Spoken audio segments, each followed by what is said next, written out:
Olá, estamos no ar com mais um episódio do CCM Conecta, o teu podcast de saúde, comportamento e cotidiano favorito. A gente está gravando esse episódio diretamente do Brain Congress 2024 e o assunto de hoje é o novo normal na saúde mental, jogos digitais e mídias sociais. É isso aí, Fred. Quem vai conversar com a gente hoje sobre esse assunto é o Dr. Daniel Spritzer. Ele é psiquiatra da infância e adolescência, é doutor em psiquiatria pela URGS, a Universidade Federal do Rio Grande do Sul, e coordenador do grupo de estudos sobre adições tecnológicas. Além disso, ele é autor do livro Crianças Bem Conectadas. Seja bem-vindo, Dr. Daniel. Muito obrigado, Larissa. Obrigado, Fred. Bom estar aqui falando com vocês. Bom, para a gente começar, então, eu acredito que muitos pais vão dar o play nesse episódio para saber como que lida, né? Como que eu tiro meu filho da frente da tela, porque ele só fica em redes sociais e ele só quer jogar. Como é que o pai e a mãe lidam com isso? Afinal, existe um impacto positivo ou o impacto é somente negativo?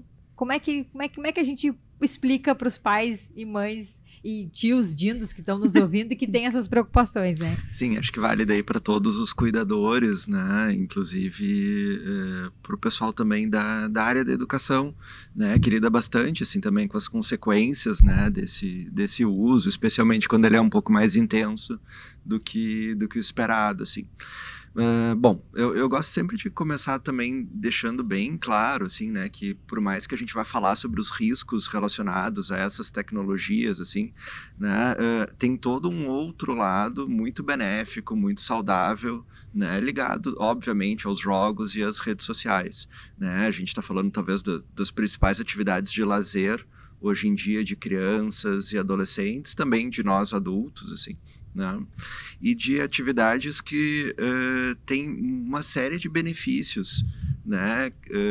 No dia a dia das crianças, que são ligadas, assim, muito relacionadas com as principais tarefas do desenvolvimento, né? Como o aprendizado, a socialização, né? A brincadeira, toda a questão do lúdico, assim, que é super importante para o desenvolvimento das crianças, né? A gente tem isso também hoje a partir dos jogos digitais e das redes sociais, né? Tem toda uma questão de estímulo à criatividade, por exemplo, socialização, né, como eu já tinha falado, só que, claro, não é só isso, né? Acho que a gente tem um uso que acaba sendo muito interessante, benéfico, moderado para a grande maioria das crianças e adolescentes, mas em alguns contextos, talvez também devido a outros fatores, acabam fazendo um uso um pouco mais intenso, né? E com algumas características que acabam levando também a consequências negativas, e aí sim a gente está falando, né, do uso problemático de tecnologia ou, enfim, dependência, né, de tecnologia mesmo, né? E a gente hoje tem crianças que chegam no consultório com os pais desesperados, ele é viciado em videogame, em redes sociais. Isso tem aparecido muito? Isso tem aparecido mais em adolescentes do que crianças, né? Porque crianças, os pais, a família consegue ter um controle um pouquinho melhor, assim, né? E consegue estabelecer limites com mais tranquilidade. Não é uma tranquilidade absoluta, não é fácil dar limites, não era fácil antes dessas tecnologias todas e também, claro, agora fica um pouco mais complexo, mas ainda é mais fácil dar limite, estabelecer, né, uma rotina de uso das redes e dos jogos para crianças do que para adolescentes. Então o uso mais intenso começa a ser mais comum na adolescência e na idade adulta jovem, né, do que realmente na infância. E acaba sendo hoje, como faz parte do dia a dia de praticamente todas as crianças, né? No Brasil a gente tem, então, em algumas situações, um risco maior, né? E aí um aumento também de busca por atendimento nessas situações. O que é mais, assim, o que é mais complicado de controlar? O uso do videogame ou das redes sociais? Ótima pergunta, Fred. A gente tem uma questão interessante, assim, que os meninos acabam se envolvendo de maneira mais intensa com os jogos de videogame, né? Enquanto as meninas acabam se envolvendo de maneira mais intensa com as redes sociais. Claro que meninas também jogam muito videogame, né? Os números sobre jogar de maneira habitual, assim, cotidiana, corriqueira, é muito parecido entre meninos e meninas, só que os tipos de jogos são diferentes, o jeito de jogar é diferente, o que se busca ali é diferente, né? E que atrai os meninos mais para os jogos e as meninas mais para as redes sociais, especialmente quando a gente está falando daí de uso problemático, né? Daí a gente tem essa diferença bem clara. E o que de fato eles buscam no jogo de videogame ou na mídia social? O que é que eles estão buscando ali que eles não têm, de repente, assim, que eles, atividade ou relação que seja física, presencial, etc.? Essa é uma ótima maneira de a gente pensar, assim, né? Esse é o caminho que nos ajuda a entender melhor, né, os nossos filhos, os nossos pacientes, a partir da hora que a gente entende e está aberto a pensar, assim, por que eles buscam, né, o que eles estão querendo ou precisando, né, através daquele recurso, daquela mídia, né? Então, os jogos oferecem, às vezes, uma sensação de controle sobre o que está acontecendo, de competência, né?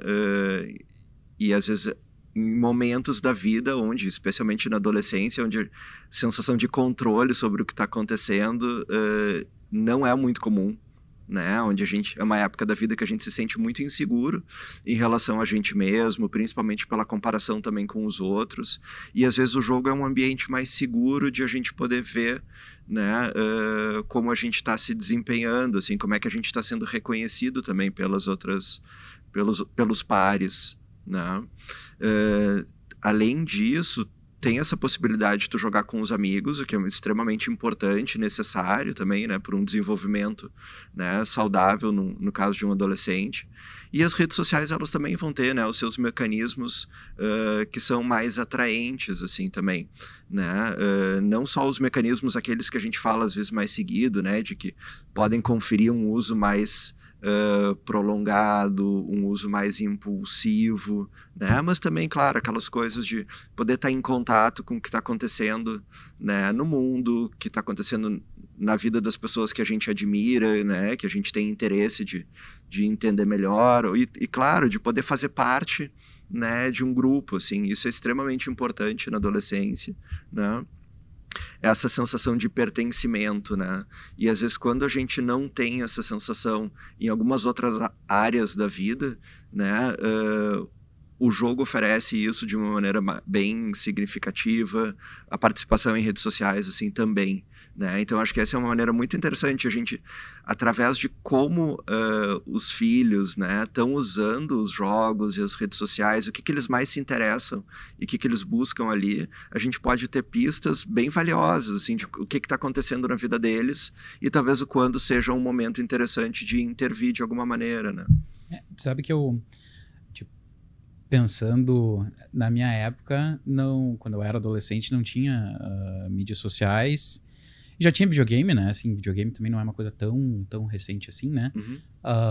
Eu jogava pouco videogame até, não jogava muito, eu jogava um joguinho de futebol e acho que o que eu mais jogava era jogo de futebol. Eu me lembro que eu fui ter o meu primeiro videogame, eu tinha, sei lá, 18 anos, foi uma coisa assim.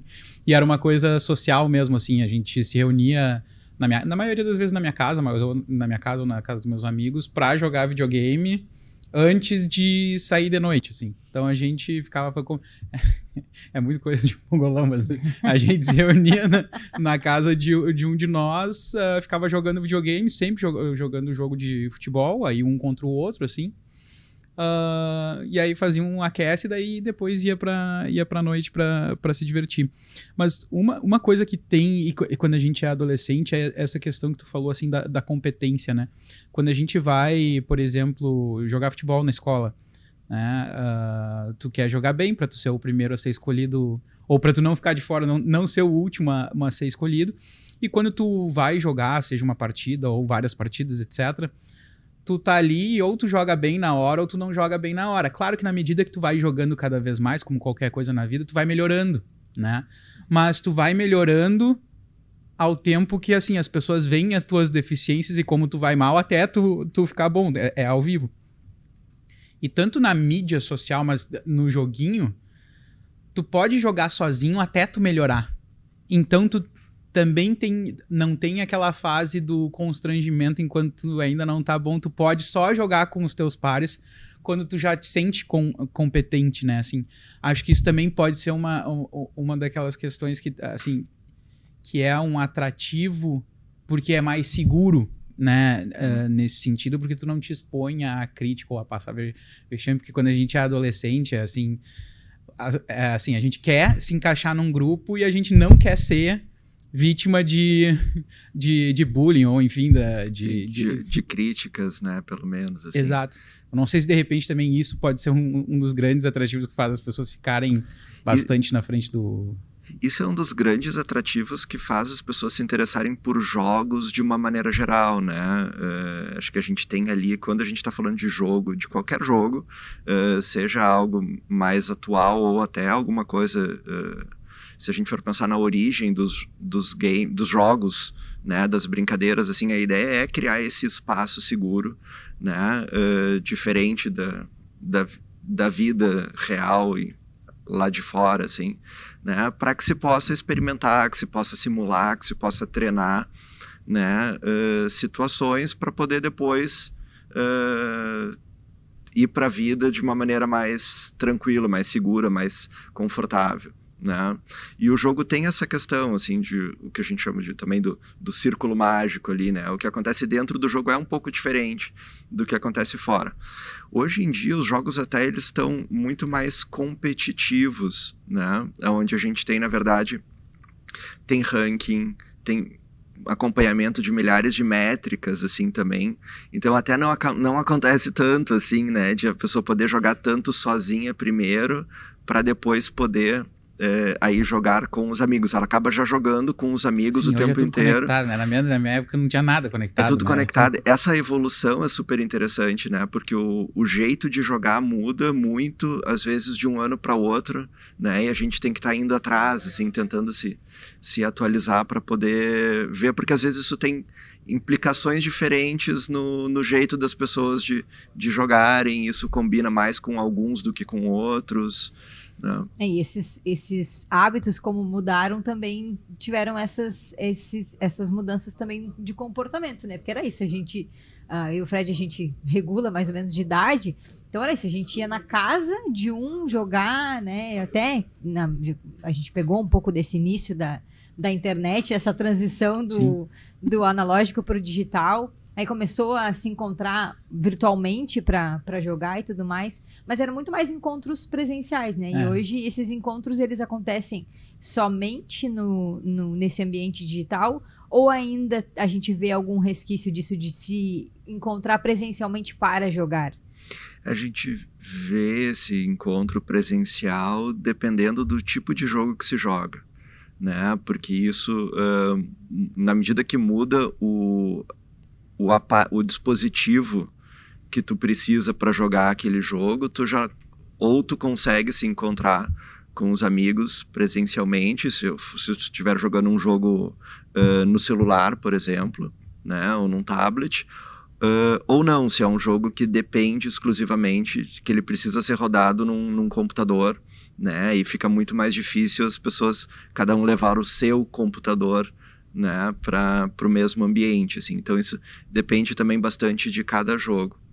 Uma outra coisa que eu lembrei, assim, até agora te ouvindo, é que uma outra coisa que mudou bastante também é a questão que eu falei um pouquinho antes da competitividade, né, é que os jogos de alguns anos atrás, eles tinham mais um foco ainda na diversão, né, a diversão era o grande objetivo, né, que fazia as pessoas se encontrarem para jogar, ou jogarem mesmo, né, em casa sozinhas, assim.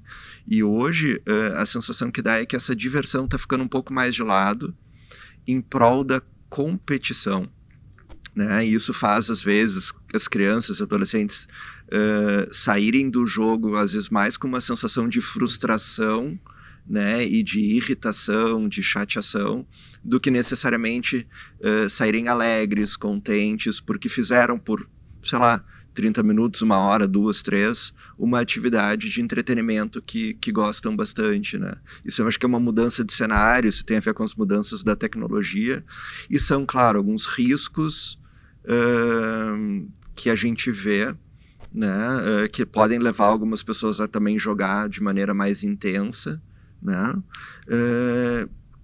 e claro, aí tem toda uma questão uma discussão ética, né, das empresas que desenvolvem esses jogos, que estão fazendo isso não para que as crianças e os adolescentes se sintam melhor, né, não para que isso ajude no desenvolvimento deles, na interação com os outros, mas sim porque isso aumenta a permanência, o engajamento com o jogo, com o produto do jogo, né, e aí eles vão jogar por mais tempo, vão comprar mais itens dentro dos jogos, né, para querer ter também um rendimento melhor, e enfim, acho que tem toda essa questão. E o quanto a diferença, assim, como a gente está falando,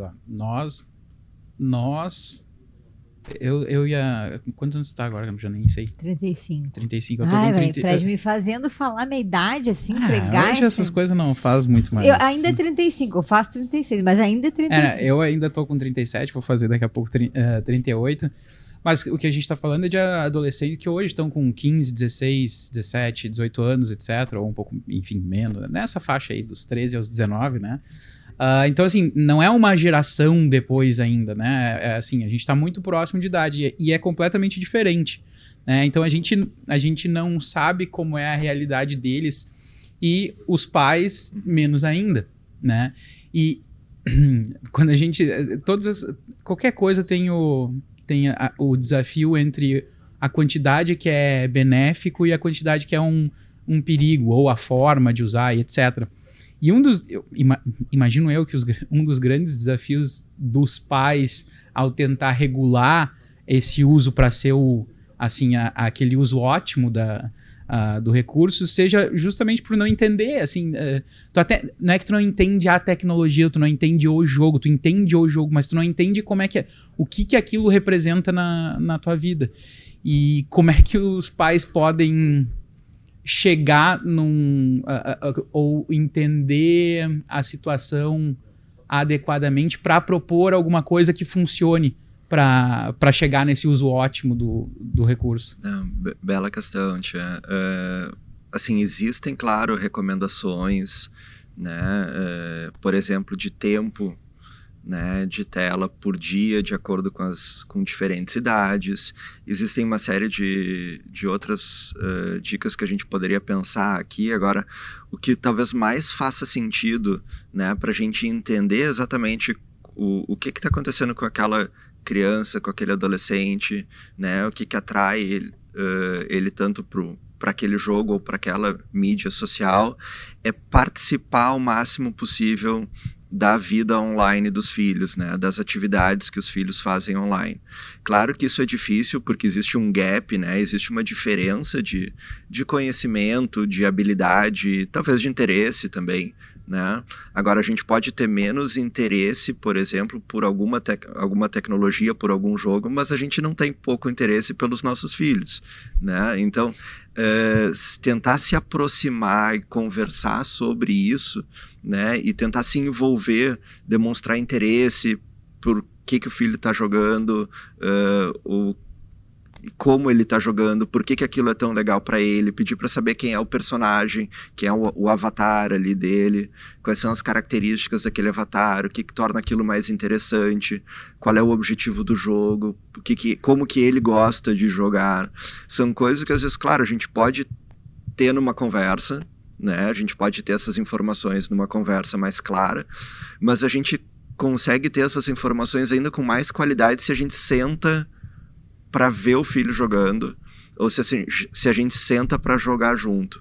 Por mais difícil que seja, em questões de coordenação, de habilidade, enfim, mas isso, no mínimo, vai levar a boas risadas, assim, bons momentos de divertimento em família, assim, né? Então, acho que só a partir daí a gente consegue fazer com que cada família consiga entender o que está acontecendo com o seu próprio filho, né, e poder desenvolver estratégias para ajudar aquela criança também, se ele está usando de uma maneira mais intensa ou não, ou daqui a pouco até para estabelecer algumas rotinas, ver o que daqui a pouco está faltando, né, na vida da criança, que outras coisas podem ser incrementadas, assim, nessa convivência. Quando a gente fala, assim, né, desse uso excessivo, talvez até de um vício, né, de uma adição, enfim,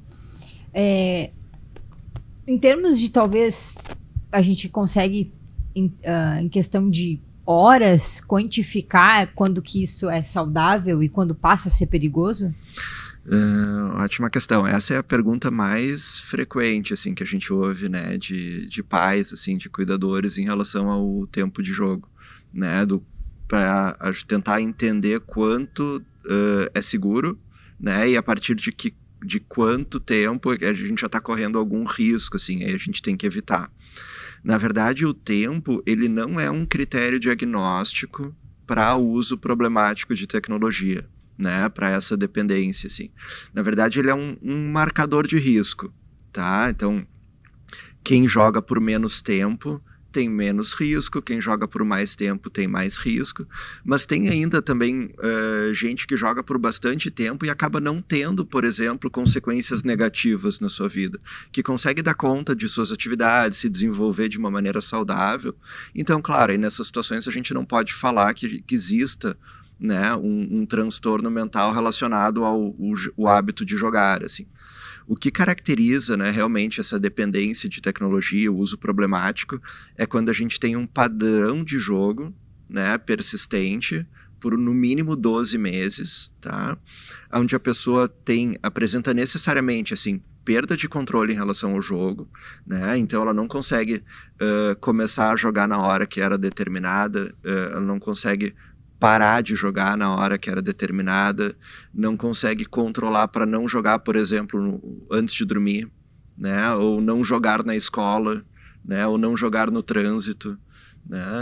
Então tem essa questão da perda de controle, tem que ser um uso prioritário na vida da pessoa, onde acaba sendo o maior interesse da vida dela, deixando de lado outras atividades, tanto de lazer como atividades essenciais, assim, né? Como dormir, se alimentar, estudar, cuidar da higiene, enfim. E além disso, esse padrão persistente, sem controle, prioritário, ele tem que se manter mesmo quando a pessoa já percebe que está tendo consequências negativas. Então ela identifica que esse padrão de jogo está atrapalhando a vida dela em alguma área, e mesmo assim ela não consegue diminuir o tempo de uso para recuperar esse problema, né? E claro, tudo isso associado a um prejuízo bem concreto, bem objetivo, identificado, decorrente também desse comportamento, né? Então pode atrapalhar os estudos, pode atrapalhar a qualidade da interação social, né, da criança, do adolescente com os outros, o dia a dia da família, ou até a própria saúde, assim. Sabe que eu já comentei, eu vou ser pai esse ano. Opa, minha esposa parabéns. Tá grávida, tá com 6... eu já sou meio perdido, mas eu acho que ela tá com 6 meses e meio, uma coisa assim. E a gente começa a se perguntar, né, assim, o que de fato é o nosso trabalho, né, a partir disso. E eu acho que uma das coisas, assim, que é o trabalho dos pais é criar os filhos para que eles possam, de fato, funcionar e ser competentes no mundo real, né, assim, diante das coisas que, de fato, acontecem com a gente e aquelas coisas que são reais mesmo, assim, quando é muito bom a gente ter a oportunidade de se preparar para as coisas sem ter que estar necessariamente já correndo o risco delas darem errado, né? Até a gente desenvolver alguma habilidade e aí se testar no mundo real, mas o objetivo final é que no mundo real tu consiga te sair bem. Te sair bem é tu conseguir ter uma boa educação, tu conseguir entrar numa faculdade, tu passar pela faculdade, tu ter um emprego, tu ter uma família e assim por diante. Quando que a gente... E aí quando tu falou logo no início do episódio, assim, realmente tem essa questão de treinar e tu vai ficando bem, e hoje já é tudo tão competitivo, assim, tem os rankings, é tudo online, que tu, na verdade, tu só tá, a diferença é que tu tá fazendo de casa, né, tu não tá fazendo na frente da pessoa, a pessoa não tá vendo, mas tem muitas coisas que a gente realmente usa o computador, a simulação, por exemplo, piloto de avião, né, faz milhões de horas de simulação para poder, aí, de fato, pegar um avião, e faz todo sentido, porque é uma coisa extremamente perigosa. mas em determinado momento eles são colocados lá para pilotar de fato um avião. Como é que os pais conseguem identificar quando esse treinamento para essas situações no mundo real arriscam do filho nunca ir pro mundo de fato real? Porque a gente tem na adolescência uma série de coisas importantes na nossa vida. É quando a gente começa a se descobrir sexualmente, a namorar, quando a gente começa a desenvolver nossos interesses, assim, em termos de, assim, eu acho que eu vou querer ser um contador, um advogado, enfim, a gente mais ou menos começa a ter os primeiros estímulos para querer decidir se a nossa vida vai para um lado ou para o outro. Óbvio que a gente erra, a gente vai para um lado, depois corrige para o outro, mas a gente começa é uma fase de experimentação, a adolescência, e quando a gente está se privando cada vez mais, uma das coisas que a gente falou em outro episódio também é como os jovens hoje estão fazendo menos sexo, por exemplo, do que jovens há 20, 30 anos atrás. E claro que isso tem um lado positivo, mas também tem lado negativo. Quando que a gente se dá conta que os nossos filhos estão ficando somente no virtual e não indo para o mundo real? Dá para pegar vários aspectos, assim, né, desse teu comentário pra gente falar. Eu acho que uma das questões interessantes tem a ver com o começo do uso, né? Então, quando usar, né, a partir de quando, por exemplo, né, a gente começar a usar para que isso seja seguro e de acordo com o desenvolvimento da criança, né? E aí acho que a gente tem recomendações, por exemplo, da Academia Americana de Pediatria, né, da Organização Mundial de Saúde, da Sociedade Brasileira de Pediatria, né, também, com aquelas recomendações, assim, de que até os 2 anos de idade a ideia é 0 telas, né, porque, principalmente porque a gente ainda não sabe, né, os efeitos negativos, os potenciais riscos, e a gente não tem nenhum benefício comprovado, né, nessa faixa etária. A partir daí o tempo pode ir aumentando, né, claro, mas sempre com acompanhamento, né, sempre com algum adulto junto, escolhendo o conteúdo, né, e isso tem que ficar de olho, porque tem muitas coisas, por exemplo, que não são, se diz que são educativas, por exemplo, e às vezes de educativo não tem nada, ou às vezes até pode ser, mas a reação que a criança tem, quanto menor a criança, assim, é uma reação mais desconfortável, de ansiedade, enfim. Então acho que a gente tem essa questão. Uma outra parte muito interessante da tua questão é que às vezes a tecnologia acaba sendo o foco, né, principal, assim, de preocupação dos pais, por exemplo, e aí ficam tentando, né, não, a partir de eu vou restringir a tanto tempo e tal, porque daí eu vou estar seguro, mas é como tu falou, tem inúmeras outras coisas super importantes no desenvolvimento que são necessárias, né, e às vezes, só que são muito mais difíceis às vezes de a gente entender, de a gente ajudar os filhos, né, nessas questões, e aí a gente acaba tentando atuar naquilo que é mais fácil, que é tentar restringir o tempo de tela, né? Como se só diminuir o tempo de tela fosse garantir que todas essas outras questões se desenvolvessem naturalmente, espontaneamente, né? Claro que se a gente tem um uso muito intenso, é possível que isso acabe ocupando espaço de outras atividades, né? Atrapalhando também essas questões, mas aquilo que a gente falou no início, assim, criar filho nunca foi fácil, né? Nunca vai ser, né? A gente vai se estressar bastante, acho que essa é a ideia, né? Mas a gente tem que estar junto, tem que estar acompanhando, tem que estar tentando se informar o máximo possível, né? E quanto mais cedo a gente começa isso, melhor, assim, né? A gente tem que começar a se preocupar com o desenvolvimento de um adolescente quando ele é um bebezinho, assim, né? Então a gente constrói, um adolescente não vira, por mais que às vezes pareça que ele vire adolescente de um dia para o outro, né? Aquele processo adolescente é uma consequência também da família, uma consequência também de todo o desenvolvimento que vem acontecendo desde antes.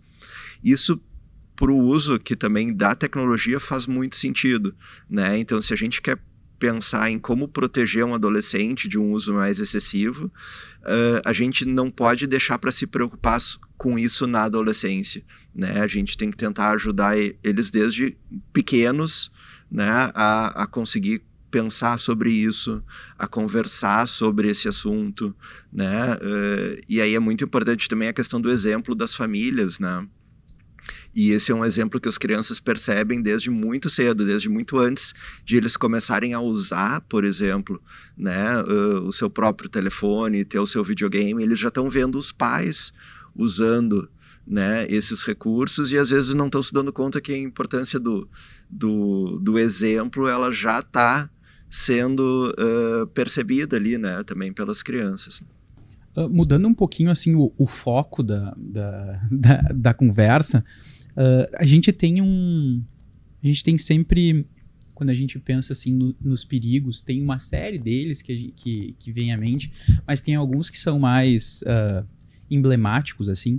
Então, nas redes sociais tem aquela questão de é quase que um shaming assim de uma série de questões que tem normalmente a gente vê que quem sofre mais são as meninas mesmo. Então a gente já teve alguns casos em que se vaza alguma coisa mais erótica ou enfim, alguma coisa assim, no melhor dos casos o negócio passa num tempo, nos piores já levou a fins mais trágicos, assim mesmo. Uhum. E quando a gente pensa no lado mais assim dos meninos, os jogos de videogame, a gente sempre fica preocupado se o tipo de conteúdo, o tipo de jogo pode causar um aumento de violência e etc. Eu estava no colégio ainda quando teve aquele primeiro episódio de tiroteio em massa nos Estados Unidos, que foi em Columbine, uhum. E que os dois meninos que, enfim, fizeram essa ação, eles estavam vestidos de preto e tal, e na época era uma coisa muito parecida com o filme Matrix, o jeito que eles se vestiam e carregavam as armas, etc. Então não era exatamente um videogame, a coisa que estava por trás, mas depois logo em seguida surgiu aqueles jogos Counter-Strike, enfim, já tinha antes aqueles Doom, que era também meio de tiro em primeira pessoa e tal. Mas eu acho que nunca ficou claro, e eu não tenho conhecimento, mas existe alguma relação entre o conteúdo dos jogos e a criminalidade? Por exemplo, assim, todos esses tiroteios em massa que acontecem principalmente nos Estados Unidos, eles têm existe alguma evidência que tenha alguma coisa a ver com um jogo de videogame, alguma coisa assim? É interessante, né? Porque sempre que acontece algum fenômeno trágico desses, assim, é só uma questão de tempo para alguém levantar essa possibilidade, né, de que os jogos, então, são os verdadeiros responsáveis, assim. Na verdade, são fenômenos que têm se falado muito, mas já existiam desde muito antes dos jogos digitais serem popularizados, assim, né, e na verdade a gente não tem nenhuma evidência na literatura, né, que associe esses eventos extremos com o uso de jogos violentos, tá? Então, tiroteio em massa é uma coisa, um fenômeno que tem 500 mil fatores de risco, né? E às vezes são fatores de risco muito mais estruturais, assim, né? De uma sociedade que mexe com coisas muito mais complexas do que... Então, colocar a culpa nos jogos acaba sendo a saída aquela mais fácil, assim, para não precisar mexer em coisas que realmente são mais relevantes, assim, mais importantes. O que a gente tem nesse sentido, assim, quando se estuda jogos violentos e talvez comportamento agressivo, não nesse nível extremo, tá? A gente tem, sim, uma associação, né? Mas é uma associação de tamanho de efeito muito pequeno, tá? Não é uma associação que nos permita dizer, assim, que quem joga jogos violentos automaticamente vai sair dali e vai ficar mais agressivo, mais violento, vai brigar no colégio, ou vai acabar fazendo, fazendo bullying com outras pessoas, né? É uma relação de tamanho de efeito pequeno, né? E que depende, obviamente, também de uma série de outros fatores de risco, tá? A agressividade, de uma maneira geral, é um fenômeno complexo, né?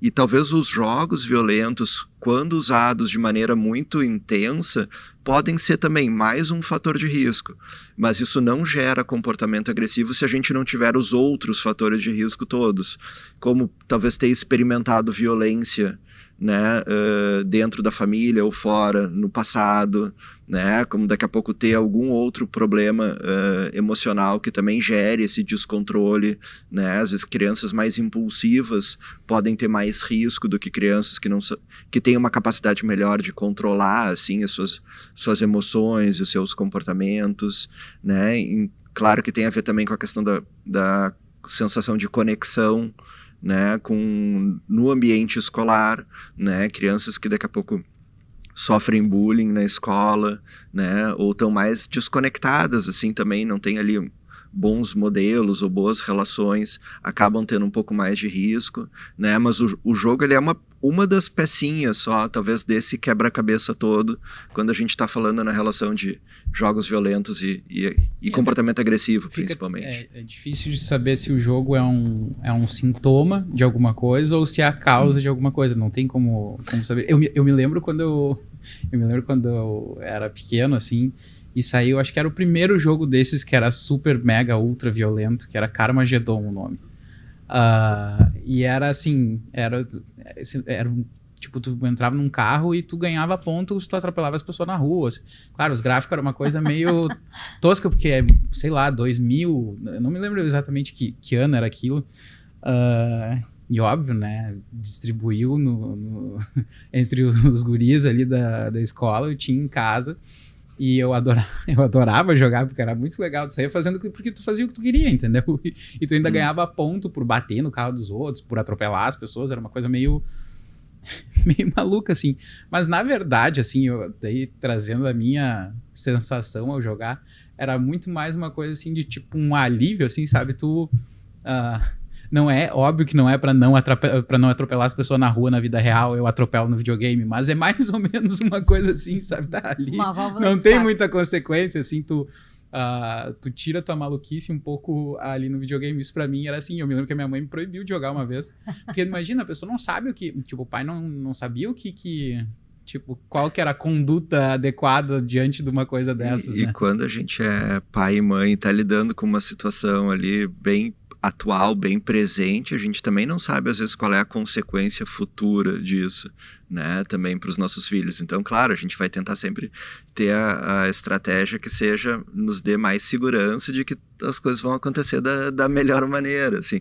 Mas esse, inclusive, é um viés em termos de pesquisa, né, porque a gente, às vezes é difícil de saber se aquela pessoa está jogando um jogo violento e aí, então, depois está tendo algum comportamento violento, ou se ela daqui a pouco já se interessou por aquele jogo específico, também porque ela já tinha um interesse grande, né, nessas questões de violência, né. Uma outra questão aí também interessante é essa questão do efeito de catarse, assim, né, a pessoa, por exemplo, pode aprender num jogo e imitar algumas questões do jogo, então aí ficar mais agressiva, ou daqui a pouco ela pode jogar para aliviar, né, irritação, frustração, raiva, né, uma série de outros sentimentos assim desconfortáveis que o jogo realmente proporciona, né, essa experiência de alívio, de bem-estar, assim, também, mesmo jogos violentos. Uma pergunta, porque eu acho que o doutor trouxe de uma forma muito legal, assim, eu acho que hoje os pais são mais amigos dos filhos do que na nossa geração e para trás ainda, né? Eu me lembro que eu não contava as coisas pra minha mãe, assim, tipo, se eu tava gostando de alguém, eu contava pras minhas amigas, assim. Hoje eu sou super amiga da minha mãe, eu é a primeira pessoa pra quem eu conto tudo, mas na infância e na adolescência eu acho que não tinha essa relação próxima, como eu vejo hoje pais, né, da minha idade tendo uma relação muito próxima com os filhos.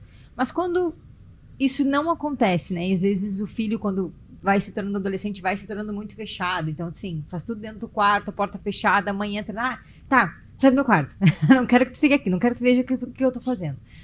Nesses casos em que a criança ou o adolescente tende a se fechar, que acaba impondo talvez uma barreira, né, para os pais se aproximarem e fazerem isso que tu comentou, assim, de querer jogar o jogo junto, se envolver, me explica, né, mas o que é essa dancinha que tá fazendo no TikTok, por que isso tu acha divertido, enfim, quando existe essa barreira, como lidar, como tentar ganhar esse espaço com os filhos quando não é tão, essa proximidade não é tão fácil. Não, e a gente está falando de um fenômeno que é super normal e esperado também na adolescência, né? Que exista um afastamento, porque faz parte do desenvolvimento normal, assim, que a criança vá se separando dos pais, e aí tem, às vezes, junto com o grupo de amigos, um auxílio para poder ir se tornando cada vez mais independente, né? Isso é enfim, é uma das, talvez, de umas coisas mais difíceis de ser pai e mãe, cuidador de adolescente, de maneira geral, né? Acho que, na maioria das vezes, acho que os adolescentes também se fecham de conversar com os pais porque eles têm muito receio de crítica, né? Porque, às vezes, os pais vêm também, tentam entender, às vezes, o que eles estão acontecendo, não necessariamente para se aproximar, mas para tentar mudar o comportamento do adolescente, né? Às vezes já estão muito preocupados assim, cara, não pode ser assim, não pode ser daquele outro jeito, tem que logo poder ser do jeito esperado que um adulto, né, vai ter para se dar bem na vida, assim. Então, às vezes, os adolescentes sentem que os pais estão se aproximando não para tentar participar junto com eles, mas sim para tentar influenciar e mudar eles para ser de uma outra maneira, né, que os pais desejam. Então, às vezes, isso eu acho que é um dos pontos que acaba mais gerando conflito, assim, e acaba gerando esse afastamento mais prolongado, né? Então, é importante, claro, para os pais também terem essa capacidade de poder aceitar os filhos como eles são, e nesse processo, né, como a gente estava falando antes, de experimentar jeitos de ser, assim, de tolerar também esse afastamento que é natural e é importante que aconteça também nessa faixa etária, né? Eu vi no ano passado, eu gosto muito da atriz Kate Winslet, sabe aquela do Titanic? Uhum. E ela fez, no ano passado, ela participou de uma série inglesa que cada episódio é a vida de uma mulher, né? E o episódio é praticamente um filme, porque o episódio tem 1h40 minutos, mais ou menos, assim, não é um episódio de série normal, e cada episódio não tem nada a ver com o anterior, é a história de uma mulher, e é sempre a história de uma mulher, né? E no caso dela, era a história, o nome da personagem dela era Ruth, e ela tinha uma filha adolescente, e a filha adolescente era a própria filha dela mesmo, na vida real, que interpretava. E a própria Kate Winslet teve a vida inteira, foi sempre criticada pela forma, pelo peso, né? Sempre foi uma questão em volta dela. E a filha dela é filha dela, então é muito parecida, e assim, fisicamente, inclusive, é muito parecida com ela. E a história deste episódio é esta menina. A mãe e filha têm uma relação bastante complicada. A mãe é uma pessoa que definitivamente precisava de tratamento, e a filha também. Mas a filha, então, ao longo do episódio, vai passando por situações muito difíceis, e tem toda a ver com a questão de forma mesmo. E ela tá sempre no celular, e ela faz algumas postagens de fotos sensuais, assim, não tem nudez nem nada. Mas como ela é um pouquinho acima do peso, mais cheinha, ela acaba sendo muito... Aquilo ali tem um impacto, a repercussão daquilo que ela coloca tem um impacto muito grande na vida dela. Ela sente o impacto, mas não consegue ficar sem fazer aquilo, né? E, enfim, o episódio inteiro é assim... O que no final acontece com alguém que tá passando por aquilo ali. Inclusive, o final é de certa forma, surpreendente, assim. Muito legal. Acho que o nome da série é I Am, e o nome de cada episódio é o nome da mulher que é o foco, né? É uma série do Channel 4, da Inglaterra. Então, acho que é difícil achar em qualquer serviço de streaming aqui, mas se tu procurar na internet consegue encontrar. Mas é exatamente, eu acho que a maior dificuldade que se encontra hoje em dia é, primeiro, a gente conseguir enxergar que os nossos filhos estão passando por alguma dificuldade. E é bem como tu falou antes, a gente fica se perguntando, né, assim, o que vem, quase o que vem antes, né, se é o ovo ou a galinha. Na verdade, às vezes a pessoa está passando, a gente está achando que o problema é o quanto ela fica na rede social ou o quanto que ela fica jogando videogame, quando na verdade o problema é outro e aquele problema a gente não está olhando, e o uso disfuncional é mais um sintoma do que de fato a causa de alguma dessas coisas. Mas como que as pessoas em casa podem, assim, de alguma forma identificar? Porque definitivamente não é uma coisa fácil, ainda mais para quem está sempre ocupado, para quem tem, para quem está trabalhando. Criar os filhos, independente de qualquer coisa, já é também uma coisa super complicada. E com isso a gente às vezes não sabe mesmo o que está acontecendo na vida das pessoas. Como que a gente pode... Quais são os sinais que a gente pode ficar de olho, etc.? Não, ótima colocação, Tia. Assim, acontece muito, né, de uso de tecnologia acabar chamando muito mais atenção do que outras questões em termos de saúde mental, né?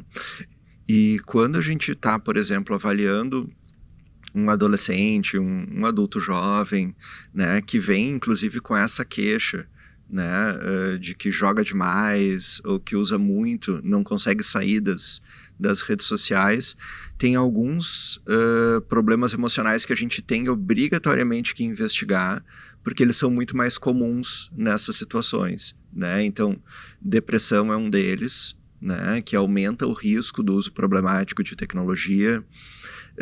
Quadros de ansiedade, principalmente ansiedade social, assim, que é a questão da timidez excessiva, também confere um risco maior, né? O transtorno de déficit de atenção e hiperatividade também é um fator de risco, né? E às vezes algumas situações relacionadas ao transtorno do espectro autista, assim, né, também fazem com que a pessoa fique muito mais tempo envolvida, assim, naquele comportamento específico, né? Claro que isso do ponto de vista psiquiátrico mais claro, mas tem toda uma série de outras questões psicológicas aí, né, que daqui a pouco, não estando bem na vida da pessoa, acabam fazendo com que ela se refugie, por exemplo, né, no jogo ou no uso de alguma rede social, enfim, ou até daqui a pouco em outras atividades online também. Então, se a gente está com alguma suspeita de uso problemático de tecnologia, é legal ampliar um pouco, né, a visão e tentar pensar se não pode ter outras coisas acontecendo também, né, na vida dos filhos. A gente faz isso com os pacientes, né, para tentar entender melhor e tratar essas outras situações, né, e às vezes tratando melhor essas outras comorbidades que a gente chama, né, quando tem algum outro transtorno junto com o uso problemático de tecnologia, a gente consegue fazer o uso problemático de tecnologia desaparecer, né, ou a gente consegue voltar para um padrão de uso moderado que não causa consequências negativas, né, na vida das pessoas. Tem não sei se vocês têm acompanhado, mas tá tendo um movimento que busca proibir o uso de redes sociais, etc., por crianças ou adolescentes abaixo de, sei lá, 14 anos, alguma coisa dessa. Eu até, assim, eu tenho zero opinião formada a respeito, porque eu não passo pela função, mas eu acho que tem duas coisas com isso, né? Primeiro, evidencia que de fato está sendo um problema, né? Assim, de alguma forma é um reconhecimento de que, bom, temos um problema, né? Sobre a forma de resolver o problema, aí entram as questões de tipo, tá certo, tá errado, pode, não pode. Eu me lembro, eu ouvi alguém, não sei se foi no próprio Instagram ou alguma coisa assim, falando, a gente não deixa o cara votar, a gente não deixa o cara dirigir, não sei o quê. Qual é o problema de não deixar o cara mexer na rede social? Eu, particularmente, acho que o grande problema é a dificuldade de operacionalizar essa proibição e etc. Mas existe alguma evidência de que esse tipo de coisa ajude, traga benefícios ou não? Na verdade, eu vejo com muito bons olhos, assim, né, o surgimento, como tu falasse, assim, também de movimentos organizados, de pais, né, para também participar dessa discussão, né. Acho que ainda mais no nosso país, assim, a gente tende a ver tudo de maneira muito individual, né, e muito passiva, né? A gente não tem o costume, assim, de se organizar como sociedade civil, assim, para participar desse debate, e acho que é um debate onde a participação das famílias é extremamente necessária, né? Claro, e isso tem que se dar de maneira organizada, porque a gente está falando de um debate onde os principais atores são empresas gigantescas, multibilionárias, e que não estão necessariamente levando em consideração o melhor desenvolvimento dos nossos filhos, né? Claro que daí a gente pensar que aí, claro, tem que pensar qual é a melhor estratégia, né, para conseguir colocar isso em prática, assim. Eu também vejo com muito enfim, com muito cuidado, assim, essa coisa de, bom, é possível a gente evitar o uso do celular até os 14 anos de idade, né? E a gente está falando disso, por exemplo, só no ambiente escolar, né? A gente está tentando regulamentar o que vai acontecer dentro das escolas, na casa dos outros, assim, né? Ou a gente vai trazer toda essa discussão para dentro das nossas próprias casas, né? Porque não adianta, por exemplo, tentar proibir dentro da escola, sendo que o principal uso, né, da internet, ele é dentro de casa. E quando não é dentro da nossa casa, é dentro da casa de outra pessoa, né? Então acho que a gente tem que tentar ver como trazer esse foco de discussão para dentro da nossa casa, né? Pensar o que pode funcionar para cada criança, né? Claro, a minha tendência aqui é sempre ter um olhar muito específico, né, para cada sujeito, assim, embora eu super reconheça que a gente tem que pensar também de uma maneira mais ampla, né, e oferecer esses recursos, mas é uma questão bem complexa, assim, onde eu também fico bem ambivalente, assim, por um lado, sempre tenho a tendência de evitar e fugir dessas diretrizes mais únicas, assim, que tem a ideia de funcionar para todo mundo, porque as crianças são muito diferentes, as famílias são muito diferentes, os contextos sociais são muito diferentes, né? Se a gente está falando num país como o Brasil, assim, né, com contrastes socioeconômicos gigantescos, né, será que isso tem como funcionar, por exemplo, para famílias de diferentes realidades e condições, enfim. Então acho é uma discussão muito interessante, assim, eu tenho tentado acompanhar com bastante interesse. Acho que a gente precisa de movimentos assim, mas claro, tentando fugir também dessa coisa de uma fórmula que sirva, né, para todo mundo da mesma maneira. Bala de prata, né? Não, infelizmente não. Eu tô ficando com medo de ser pai, não sei, é engraçado isso, assim, é engraçado. Não tem como ser pai sem ter medo de ser pai, cara. Porque é muita coisa, né, e é muita coisa nova, assim, sabe, a gente se sente mais, de certa forma, mais confortável com aqueles perigos que a gente conhece, né, assim, não com os perigos, mas com as ameaças ou com as situações que a gente já passou, aquelas que a gente não passou trazem um pouco mais de ansiedade, assim, sabe. Mas é legal porque a gente aproveita aqui, inclusive, para aprender. Claro. E se preparar para o futuro. E se o Fred está aprendendo, tenho certeza que a galera que está nos ouvindo de casa, da academia, do supermercado, do trânsito, também deve estar aprendendo muito também aqui com o Dr. Daniel Spritzer. Doutor, muito obrigada pela sua participação aqui no nosso podcast. Acho que foi incrível. Elucidou, acho que muitas dúvidas realmente que os pais têm. Minhas várias. Que os educadores têm, né? Eu acho que todo mundo que tem aí convívio com criança e adolescente, acho que é uma preocupação recorrente.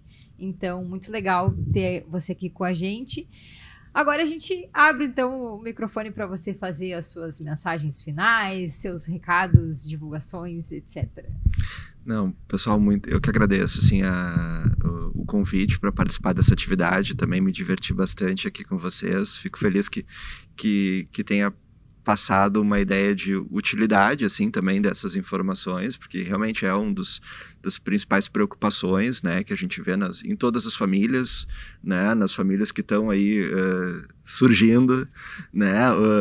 Na minha própria também, não é diferente essa preocupação toda. Às vezes, estudar esse assunto não protege, né? Ou não evita todas as dúvidas que se tem, porque é uma tarefa super difícil criar filhos, enfim, como a gente falou, hoje em dia, sempre foi, sempre vai ser, né?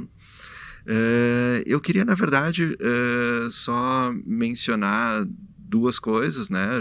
Vocês falaram no início do livro, né, que eu tinha participado como autor, do Crianças Bem Conectadas, né, que é sobre como a tecnologia pode também ajudar, né, o uso consciente da tecnologia pode ser também um aliado das famílias e da escola, né, em relação acho que é um livro feito para pais, para cuidadores, para educadores, né, falando sobre aspectos do desenvolvimento infantil, o que torna também as crianças mais interessadas nos jogos e nas redes sociais, e o que os jogos e as redes sociais têm, né, que atraem tanto, né, as crianças, e quais são, claro, os benefícios, os riscos e como também tentar lidar com isso, mas sem fórmulas milagrosas, né, acho que esse é um dos princípios básicos, assim, né. E uma outra questão que eu queria colocar, na verdade, é fazer um convite até para as pessoas que estão nos ouvindo, se quiserem contribuir também com a ciência brasileira, né? A gente também estuda esse assunto principalmente através de pesquisas internacionais, né? De estudos realizados em outros países, e às vezes é difícil de a gente transpor esses dados para a nossa cultura, para o nosso cenário, né? Até como a gente está falando em estratégias de prevenção, como é que isso se dá, né? Então, acho que depois vocês conseguem... A gente coloca os links na descrição, tanto do Spotify quanto do Apple Podcasts, do Google Podcasts, e também na descrição do episódio que vai estar no YouTube. Maravilha, muito obrigado. Então, eu queria divulgar uma pesquisa que eu estou participando, né, que está acontecendo em mais de 20 países, sobre uso de jogos e a compra de itens dentro dos jogos, que isso acaba sendo uma preocupação bem frequente,